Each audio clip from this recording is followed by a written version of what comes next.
ہمارے نبی تو محمد ہے نا. تو ابراہیم کے گھر کے ایک واقعے پر 73 فرقے متفق ہیں، حالانکہ سنت ہے، حالانکہ سنت ہے، سنت ہے یعنی واجب نہیں ہے قربانی، لیکن سنت کو واجب سمجھ کر رہے ہیں کہ کہیں سے پیسے پیدا کر کے بکرا یا گائے لانی ہے. کیوں اتنا اصرار کیوں ہے؟ نہ کیجئے، سنت قرار دیا. سنت کا مطلب یہ چھوڑ سکتے ہو،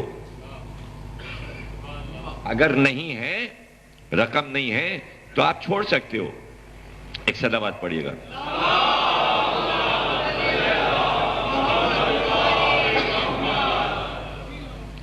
تو چھوڑ دیجئے، نہ کیجئے، گناہ نہیں ہوگا. اگر کسی سال بکرا اور گائے نہ کاٹیے تو نامہ اعمال میں گناہ نہیں لکھا جائے گا. ہاں جو کر رہے ہیں ان سے یہ پوچھئے کیوں کر رہے ہو، مطلب کس کو خوش کر رہے ہو،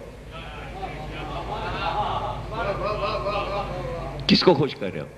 یعنی اگر آپ نے نہ کی قربانی اور قیامت میں حضرت ابراہیم کا سامنا ہوا تو کیا حضرت ابراہیم ناراض ہو جائیں گے کہ تم نے میرے بیٹے کے بچنے پر خوشی کیوں نہیں منائی؟ آپ آرام سے کہہ دیں گے خوشی تو دل میں تھی کہ آپ کا بیٹا بچ گیا، پیسے نہیں دے کے بکرا لاتے، گائے لاتے. ابراہیم نے کہا کوئی بات نہیں، جاؤ جنت میں جاؤ. یعنی یہ چارج محشر میں نہیں لگے گا آپ پر کہ ابراہیم اللہ سے یہ شکوہ کریں کہ اس امت نے میرے بیٹے کے بچنے پر عید نہیں منائی. ایسا کوئی فتویٰ نہیں ہے، ایسی کوئی آیت نہیں ہے. مناؤ یا نہ مناؤ، ابراہیم تم سے پوچھیں گے نہیں. اگر تم نے منایا ہے تو کوئی بہت بڑا انعام بھی ابراہیم نہیں دیں گے، اس لیے کہ انعام دینا ابراہیم کے ہاتھ میں ہی نہیں ہے، مسئلہ ہے محمد کے ہاتھ میں. ہاں محمد پوچھیں گے کہ میرا بیٹا اشور کو مارا گیا تھا، کیا کیا ہے، خوشی منائی یا غم؟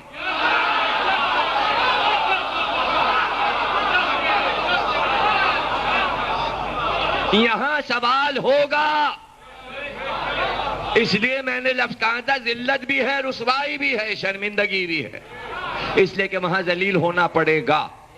اگر کسی نے خوشی منائی ہے تو نبی کے سامنے آ نہیں سکے گا، اس لیے کہ اگر اس نے خوشی منائی ہے تو مجھ کو یہ بتا دے کہ وہ نبی کو وہاں کیا جواب دے گا. کیا یہ جواب دے گا کہ ہمیں پتہ نہیں تھا، ہم یہ سمجھ رہے تھے جیسے ابراہیم والے دن عید ہوتی ہے ویسے ہی آپ کے نواسے والے دن بھی عید ہوتی ہے؟ کیا ہمت ہے یہ جواب دینے کی؟ تو دے لینا جواب، تو دے لینا جواب.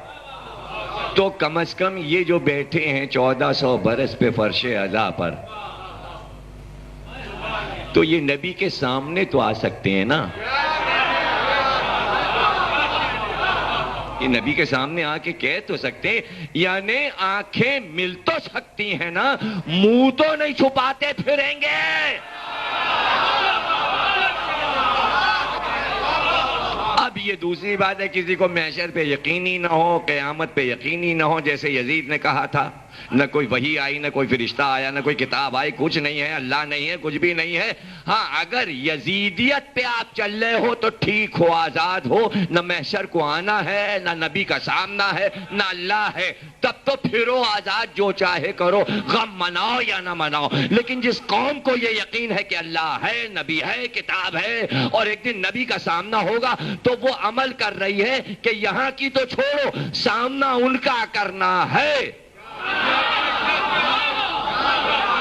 شفاعت ان سے طلب کرنی ہے. تو شفاعت کے لیے کوئی درخواست تو ہو سفارشی. تو آج آپ کسی بڑے عہدے کو پانے کے لیے سفارش کرنے والے کو تلاش کرتے ہو. اس قوم کا کیا کہنا کہ محمد سے درخواست دے کر کہنا ہے ہمیں جنت دے دیجئے. تو جب محمد کے پاس درخواست پہنچے گی تو سفارش میں حسین کا نام لکھ